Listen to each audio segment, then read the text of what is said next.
Dagdag kita para sa bansa, trabaho sa mga Pilipino at pagkakataong matuto sa research development ang pambenta ng Amerika sa itinatayo nitong Artificial Intelligence o AI Hub sa New Clark City. Pero dahil takaw tubig at takaw kuryente, pinangangambahan ng ilan ang epekto nito sa kalikasan at pagmahal ng singil sa kuryente.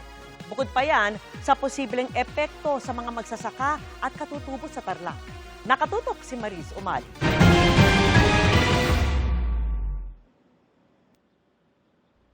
Sa isang bahagi ng New Clark City, sinisimulan ng i-develop ng Amerika ang isang Artificial Intelligence o AI Hub sa ilalim ng Pax Silica Initiative. We have some really big plans to bring American business, jobs, investment, assistance, and so much more to the Filipino people. Kabilang din ito sa mga pinag-usapan ni Pangulong Bongbong Marcos at U.S. Secretary of State Marco Rubio kahapon. Ang ideya maglalagay rito ng mga AI processing o data centers na may mga supercomputer na totoong nag-iisip at naghahanap ng mga sagot sa mga tanong nyo sa AI o gumagawa ng mga AI photos at video. Hindi pa kasi yan kaya ng mga chip o utak ng ating mga cellphone kaya doon ipinapadala. Pero kailangan din ng mga chip o utak ng mga supercomputer ng AI data centers, kaya tumaas lalo ang demand at presyo nito worldwide. Sa planong Pax Silica sa AI Hub na rin sa New Clark City gagawin ng mga chips na nangangailangan ng mga mineral. Nang ilan, pwedeng minahin na lang at iproseso sa Pilipinas. 3 industriya agad ang lilikha ng trabaho dahil sa Pax Silica na magdaragdag ng kita sa ekonomiya at sa tax collection. Ang pinaka-importante dito, our critical minerals. Tapos number 2, our world-class workers.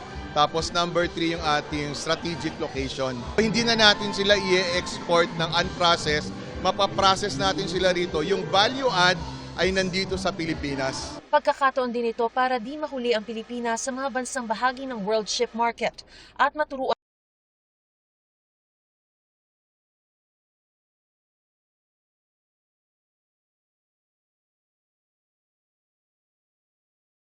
para magawa yan. pero ng kapalit.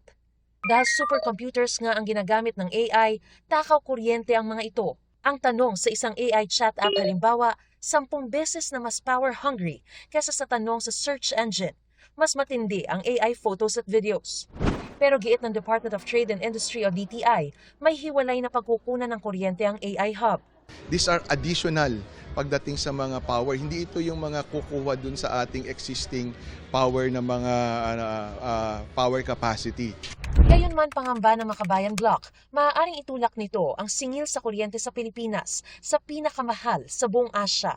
Takaw tubig din ang AI Hub, kung ang cellphone kasi nag-iinit pag sobrang ginagamit, lalo ang AI centers. Kaya may cooling system ito na sa ilang malalaking center ay gumagamit ng hanggang 5 milyong galon ng tubig kada araw. Kailangan kasing malinis lagi ang tubig nito para walang duming bumara. Kaya nangangamba ang ilang environmental group. Hindi natin kailangan ng verbal assurance. Ang kailangan natin, scientific data. Saan kukunin yung water supply. Ayon sa Bases Conversion and Development Authority o BCDA, na mga ngasiwa sa proyekto, hindi sila aagaw sa groundwater ng komunidad kundi gagamit ng tubig ulan. Magkakaroon tayo ng impounding technology o impounding dam area. So, pupunuin natin ang mga yan para yan ang magamit. Kung may surplus kami, pwede pa namin i-share ito sa mga community around. Pero paano kung tagtuyot? Sabi ng palasyo, tiniyak ng National Water Resources Board na may sapat na water source sa lugar at prioridad ang mga residente. Sinagot din ng BCDA ang pangambang may mga maaagawan ng lupa. Around 20,000 ITAs ang madidisplace dito sa pagpasok ng Pax Silica. At syempre, hindi lang mga ITA, kundi mga magsasaka. Hindi po totoo to. Ang proyekto pong ito, una-una ay nakatitulo na sa BCDA. So it's a public land. Na po, wala pong ancestral domain title doon. Kaugnay naman ng mga agricultural land na maapektuhan, may mga nakahandang livelihood program at modern urban farming. Wala pa kung 10 dito ang maapektuhan na farmers, pero more than 200 naman po ang ma-generate na employment. Dagdag epekto sa kalikasan ng posibleng ingay ng mga cooling systems, generators at mga industrial fan. Maaari talagang maepektuhan halimbawa yung mga ibon. It's very disturbing. Meron pa siyang i-emit na noise pollution. Lahat po ng mga projects namin kumukuha ng ECC. We will comply with for sustainability na compliant kami sa environmental regulations. Giit pa ng DTI, bagaman may mga data center, mga pabrika ng computer chips ang talagang focus. Hindi ito tungkol sa pagtatayo ng data center dito sa Pilipinas. Ito ay pag-manufacture ng mga components. Ibang issue pa kung babaratin ba ang Pilipinas sa makukuhang mineral, gayon din sa bayad sa paggamit ng lupa. Halimbawa, 2 taong rent-free ang AI Hub. Pero ayon sa DTI, karaniwan ito sa malalaking land project dahil wala pa namang kita sa unang mga taon ng pagpapatayo. At kung gusto raw malaman talaga kung lugi ang Pilipinas sa kasunduan, nakapost sa website ng Board of Investments ang mga dokumentong kaugnay ng framework. Bagaman inaayos pa ng BCDA ang panghuling lease agreement. Mariz Omali, Nakatutok, 24 Oras. Mga kapuso, for sale online ang matunton ng isang ninakaw umunong sasakyan. Ang nagtimbre sa pulisya, dati na raw na biktima ng suspect, nakalaunay nasa kote. Narito ang aking eksklusibong pagtulong. Matagal nang hinahanap ng mga pulis ang kulay puting pickup na ito na nirenta nga ng isang grupo. Hanggang sa lumutang ang naturang sasakyan sa isang post online na ibinebenta sa murang halaga. Nagsagawa ng entrapment operation ng PNP Highway Patrol Group at doon na aresto ang lalaking nagbebenta. Binebenta niya ito using mga fake identities. Marami siyang na-present na mga ID cards, iba't ibang pangalan. Ang nagtimbre sa pulisya, ang babaeng inalok ng suspect na una na niyang nabiktima noon at nabentahan din ng nakaw na sasakyan. Bibiktimahin niya ulit sa pagbenta ng unit na may sabit. So namukhaan siya ng ating biktima. Nakausap ng GMA News ang biktima na natangayan ng ₱250,000 ng suspect na nakilala lamang niya online. Sobrang stress po sa family kasi mga ano lang po kami mga simpleng buhay lang po kami. Nagtatrabaho, malaban sa buhay, and yet nangyari po ito. Tip ng PNP HPG para hindi mabiktima, bukod sa mga ID, humingi ng iba pang dokumento. Police clearance natin at meron din pong ibang NBI clearance. Kung dagdag ng po seguridad. Kung maaari, ipa-verify muna sa mga clearance office ng HPG ang engine at chassis number ng bibilhing sasakyan para makasiguro na hindi kayo maloloko. Number 1 dyan, kung ang presyo ng unit po ay hindi akma dun sa inaalok sa inyo. Sabi nga natin, it's too good to be true pagka masyadong mababa ang alok sa inyo. Minsan, nagmamadali o alanganing oras ng transaksyon at saka sa alanganing lugar. At pag hinamon mo sila na pwede ba tayong doon na lang sa HPG magbayaran o sa police station para naman may safeguard ako. Pagka mo medyo tumatanggi na sa lang ganun at maraming dahilan, bumitaw na po kayo sa transaksyon. Samantala, 2 pang suspect sa magkaiwalay na kaso ng karnaping ang arestado. Ang una, sa Dipolog na sangkot sa nakawan ng motorsiklo roon. At ang ikalawa sa Baguio. Patuloy namin sinusubok na makuha ng panig ang mga inaresto. Emil Sumangil, Nakatutok, 24 Oras.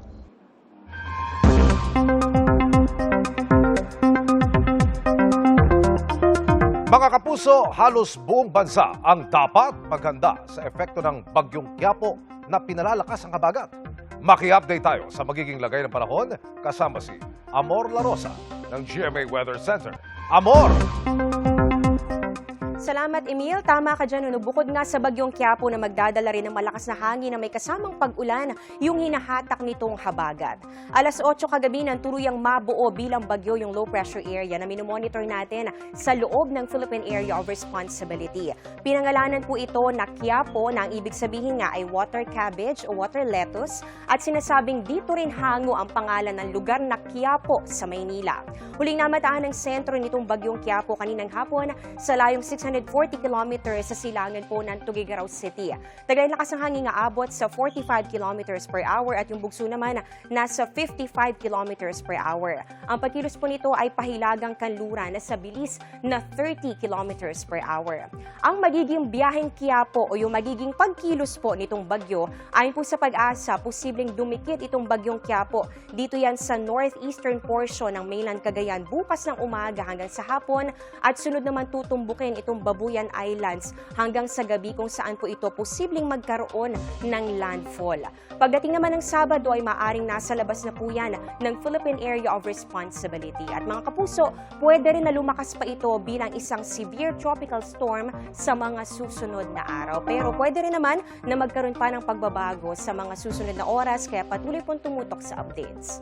Sa ngayon, nakataas na ang wind signal number 1 sa Batanes, Cagayan, kasama po ang Babuyan Islands, Isabela, Apayao, Abra, Kalinga, Mountain Province. Kasama rin po dito ang Ifugao, Ilocos Norte, Ilocos Sur, northern portion ng Aurora, northern portion ng Nueva Vizcaya, northern portion ng Quirino at ganun din sa northern portion ng Benguet. Posible po yung madagdagan at posible rin na umabot pa hanggang sa wind signal number 2 or number 3 kapag nga po lumakas pa ang bagyo sa severe tropical storm. Yung mga lugar na hindi po direktang apektado ng bagyong Quiapo, dapat din po maging alerto sa epekto naman itong habagat na patuloy ng hinahatak nitong bagyong Quiapo. Base sa datos ng Metro Weather, umaga bukas, posibleng maulan na dito po sa may Batanes and Babuyan Islands, ganoon din sa ilang bahagi ng Cagayan at pati na rin dito sa may Ilocos Norte. So may nakikita na po tayo kaagad ng mga matitinding buhos ng ulan kaya maging alerto po kayo sa banta ng baha o landslide. May mga kalat-kalat na ulan na rin dito po yan sa ilang bahagi ng Central Luzon, Bicol Region at ganun din sa probinsya ng Palawan. Magtutuloy-tuloy po yan sa hapon kaya mabababad po sa malalakas na buhos ng ulan. Ito pong extreme northern Luzon kasama nga po dyan ang Basco, Babuyan at ganun din iba pang bahagi po ng northern Luzon. Meron na rin mga pag-ulan sa ibang bahagi po ng Calabarzon at pati na rin dito sa Mimaropa. Sa Visayas at Mindanao naman may chance pong ulanin sa umaga pa lang itong Antique, Iloilo, Negros Island Region, pati na rin ang Zamboanga Peninsula. Sa hapon at gabi naman, halos buong Visayas na po yan. Ito nakikita natin, maulan po sa Visayas sa hapon at ganoon din sa malaking bahagi po ng Western and Eastern Visayas, meron po diyang mga heavy to intense rains. At dito rin nakikita po natin yung mga pag-ulan naman sa Mindanao, malawakan po yan at meron ding heavy to intense na mga pag-ulan. At di na lang po yan dito sa may Zamboanga Peninsula, kasama na po dyan itong Northern Mindanao, Caraga, Barm at pati na rin ang ilang bahagi ng Soc-Sargen. Dito naman sa Metro Manila, pwedeng may pag-ulan na po sa ilang lungsod sa umaga pa lang at posible po yung maulit sa hapon at sa gabi. Kaya make sure may dalang payong kung lalabas ng bahay. Yan muna ang latest sa ating panahon mula sa GMA Weather Center. Ako po si Amor La Rosa, serbisyong totoo ng GMA News.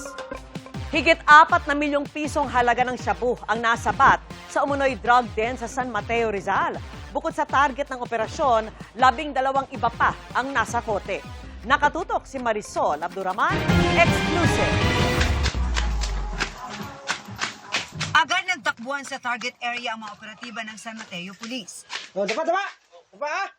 Pero nagulat ang nagkunwaring buyer nang hindi lang ang target ng operasyon ang kanilang nadatnan sa buy bust, kundi 12 iba pa, kabilang ang live-in partner ng target. Gamit pa. Doon naaktuhan na talagang nagbabatak o gumagamit itong mga nahuli natin. Yung mga nahuli natin, hindi taga dito. Bukod sa drug den, dito rin daw kumukuha ng droga ang ilang mga pusher, kabilang ang mga nahuli sa operasyon. Bulto-bulto ang kinukuha nila at dinis-distribute sa kanilang area. May worth 500, 300, 200. May certain naman balot na. Nakuha mula sa subject ang halos 700 gramo ng shabu na aabot ang halaga sa mahigit 4.5 million pesos. Base sa investigasyon ng mga pulis, hindi lamang dito sa area ng Rizal nag-ooperate ang grupo, kundi sa iba pa, gaya na lamang sa Quezon City, Marikina at iba pang lugar. Galing daw Cavite ang droga na ino-operate ng mas malaking grupo. Bagamat aminadong dati nang nakulong dahil sa droga, itinanggi ng mga target na personalidad ang akusasyon. Wala naman po talagang nakuha sa amin. Ay, hindi po totoo yun, ma'am, kasi sila, sa kanila galing yung ebidensya na nila. Sasampan sila ng paglabag sa Comprehensive Dangerous Drugs Act of 2002. Marisol Abduraman, nakatuto 24 oras. Ramdam na sa ilang pamilihan ang epekto ng El Nino. Nagmahal na ang presyo ng manok dahil bumaba ang produksyon. Nakatutok si Bernadette Reyes. Hindi na muna nagbebenta ng putahe na may manok ang karinderyang ito sa Makati. Umaabot na kasi sa 250 pesos ang kilo ng sariwang manok. Pag tinaasan namin, lalong wala nang kakain. Sa taas ng presyo, kakarampot na manok na lang daw ang nabili ni Vladimir sa halagang 100 piso. Yung 100 po, onti na po siya ngayon kaysa sa last week. Base sa datos ng United Broiler Raisers Association o UBRA, mula 88 pesos noong Abril, umakyat ang farm gate price ng manok sa mahigit 104 pesos noong Mayo. At ngayon, naglalaro na ito sa mahigit 120 pesos. Sa Food Security Forum ng Economic Journalists Association of the Philippines, sinabi ng Department of Agriculture na humigit kumulang 20% ang dagdag presyo sa farm gate. Epekto raw ito ng mainit na panahon. Pero sa Luzon lang naman daw sumipa ang presyo. Ang main culprit niyan is basically El Nino, yung init.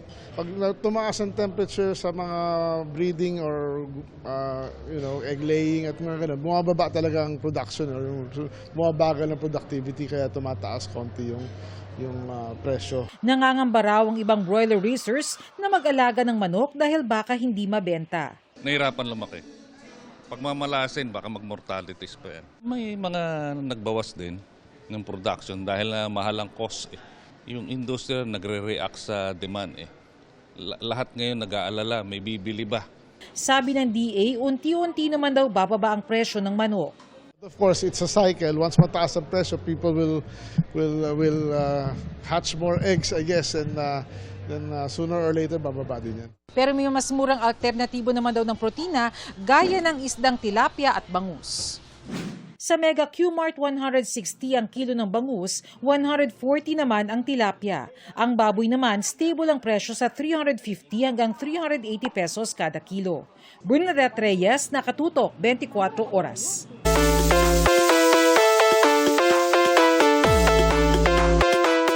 Matapos maka-historic gold sa 31st Abu Dhabi International Chess Festival, sasabak naman ang kaisa-isang Pinoy Woman Chess Grandmaster na si Janelle May Frayna sa 46th World Chess Olympiad sa Setyembre. Kilalanin siya kasama ni Martin Javier na parating in the game. Sa loob ng 11 taon, siya ang numero 1 sa listahan ng Philippine Women's Chess Players. Ayon sa FIDE rating list, na siyang opisyal na governing body para sa sport na chess sa buong mundo. Mula 2017, siya rin ang una at tanging Filipina na naitanghal na woman grandmaster sa chess. Meet our 3-time and current Philippine Women's Chess Champion, 30-year-old chess trailblazer Janelle May Frayna. Nakuha ko yan because I played in the World Chess Olympiad in Baku, Azerbaijan. Tinalo ko yung mga international women grandmasters din. May kasamang players na yun.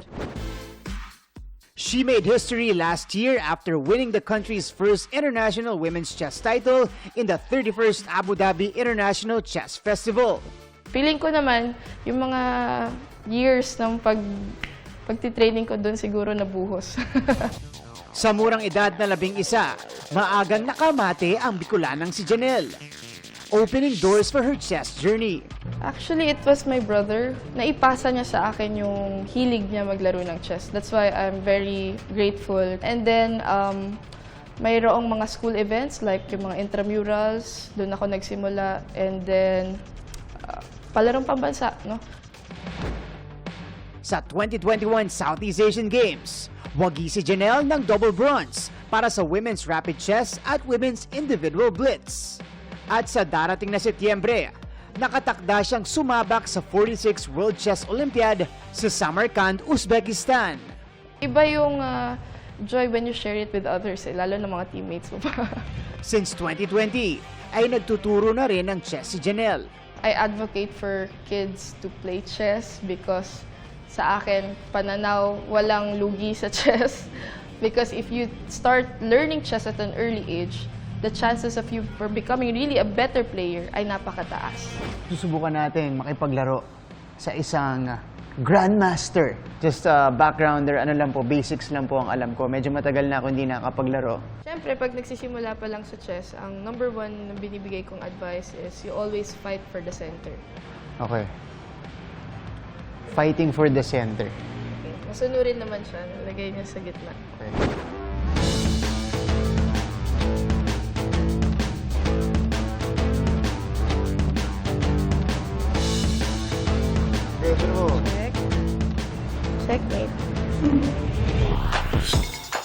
makilala natin ang only female grandmaster sa chess ng Pilipinas at nakalaro pa natin siya sa isang chess game. There you have it. This has been Martin Javier. Janelle, may fry nga. Keeping you in the game.